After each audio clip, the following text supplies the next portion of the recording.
Hi everybody, it's Julie, and after I filmed the original video for this, I found out that there's an alternative to getting a deeper score line or a deboss line, and you can do this even if you don't have a maker or you don't have the deboss tip, as long as you have a scoring stylus. So I'm just going to show you just a modification to the original video, which I would have inserted in there, but then I'd have to redo the entire video. And I'm not doing that. So I'm going to come over to the sentiment that I changed to a deboss, and I'm just going to click on it over here in the layers panel.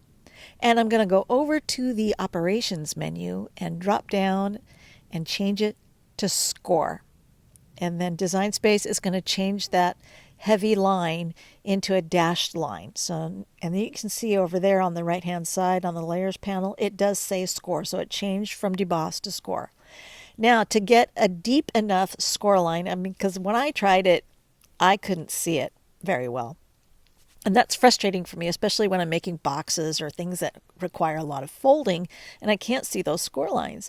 So I'm going to hold down my Option key on a Mac, and I think on Windows it's Alt. And then I'm going to click on it and it will duplicate it in place. Now I made two duplicates. You can see those at the very top of the layers panel. I'm going to drag those down into my attachment layer, so that they're all together and they're going to be stacked one on top of each other. Now, when I held down, when I clicked on that, I actually moved my hand slightly.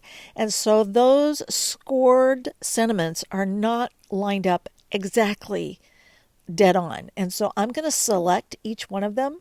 And you can do that by holding down your Shift key and then clicking on each one of them in the layers panel, and it will select them all together. And then I'm going to go over to the Align menu, and in the drop down there's an option to click on Center, and this will center those three scored sentiments vertically and horizontally so that they are perfectly directly on top of each other. And because they're all down in that attached to the Mother's Day panel that has the flowers and the cut lines there, it's going to do exactly what I need it to do in exactly that spot. So now I'm going to go ahead and hit the continue button or the make it button, and I'm going to drag everything down to the bottom of the screen just like I did in the original video. And I like to move everything down towards the bottom before I proceed. And it makes it a lot easier to check before I hit the unload button. When things come out of the Cricut, I can check I got a clean cut, and then I can proceed to unload.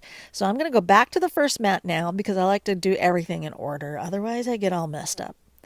So I am going to take, or my machine's taking a moment to connect. So I'm going to hit poster board because I know on poster board I'm going to be able to cut through the watercolor paper. And so I'm going to keep that as my material setting, but then I need to edit the tool because I'm working on a maker, and it has the option to use the debossing tool, the scoring wheel, the double scoring wheel. I'm going to switch it to the scoring stylus.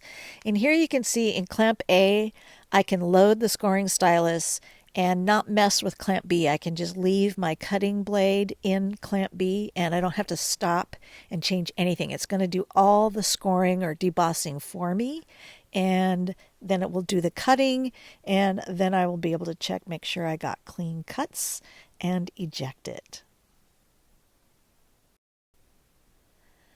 So this is what the scoring stylus looks like, and whether you're working on an Explore Air or a Maker, you're just going to insert it into the clamp A and press down until you feel it or hear it click, and then you can hit the go button. And when it's done doing its thing, it's going to score 3 times because you had it layered 3 times, and the lines will be finer than the debossing tool, but it's still going to give you the same result. You're going to have visible score lines that are much easier to work with, especially if you're making cards with lots of folds or boxes that have a lot of score lines and you need to fold them all to build your project.